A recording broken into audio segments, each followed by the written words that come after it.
Okay, so welcome, Patrice. Hello, it's me again, the Metabrick guy. Now I want to show you a project I've been working on thanks to Metabrick. So in fact, it's what you can really do as an industrialized stuff written thanks to bricks. So it's called Sisyphe.io. I wanted to do some stuff like IPv4 address space scanning, like many people are doing since a few years. So, and I wanted to have some information available in only one place, like the tool I developed, as you can scan the full internet and have also fingerprinting on TCP port basis. I mean, you just send one packet to one open port and you have the state of the port, if it is open or not. And you also directly have the operating system, like is it a Linux or Windows or whatever. So it's possible thanks to two bricks, the network PortScan 1 and the network SYNFP3 one.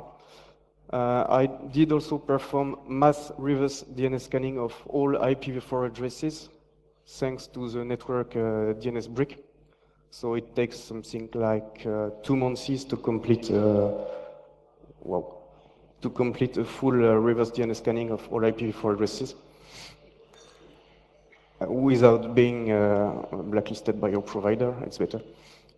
And I also do some netblock and GeoIP location information thanks to database write and lookup IP location bricks. And I wanted to look up to be able to have the state of an IP address if it is listed as a threat or not by a publicly accessible threat list like SNS, iBlocklist, Emerging Threats. In the end, I have to develop a distributed architecture to collect information. So I have to manage multiple machines on the internet, thanks to the client OpenSSH brick. Logs are collected via the syslog ng protocol. So I use the brick to generate configuration file and another brick to send messages formatted the right way for later inclusion in an Elasticsearch cluster, which can be managed with the client Elasticsearch brick. And in the end, all of that is rendered on a website called Sisyphe.io, which is here. So you just have an input field, and you enter the IP address you want and click search.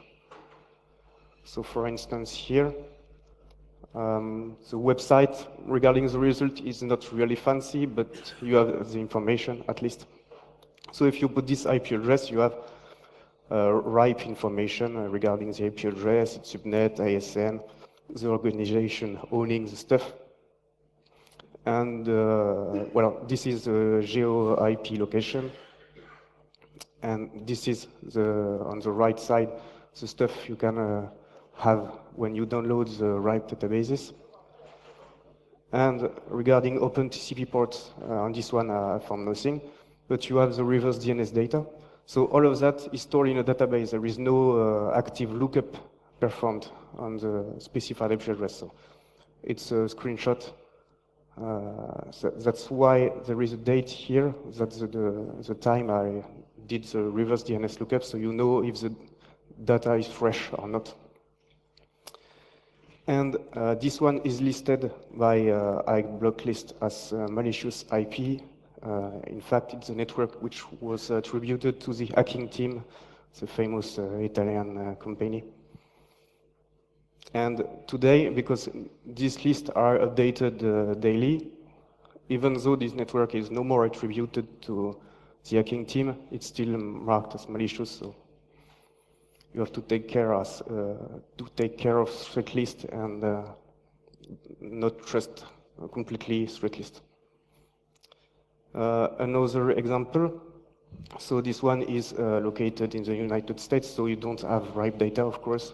The US don't share network data with the world for free, at least. And this one had a port 80 open, and you know it was a Linux operating system. It has been seen the last time in April this year. And you have the reverse DNS data, again, which gives some information on the company behind the IP address, and if it has been listed as a threat or not. Just a last one for the record. So here you have a complete reverse DNS too, and you have really many information that helps you understand which kind of IP address you have. So it's a work in progress because I want to add many more information to it, but when I do that on my spare time, so that's it for Sisyphe.io.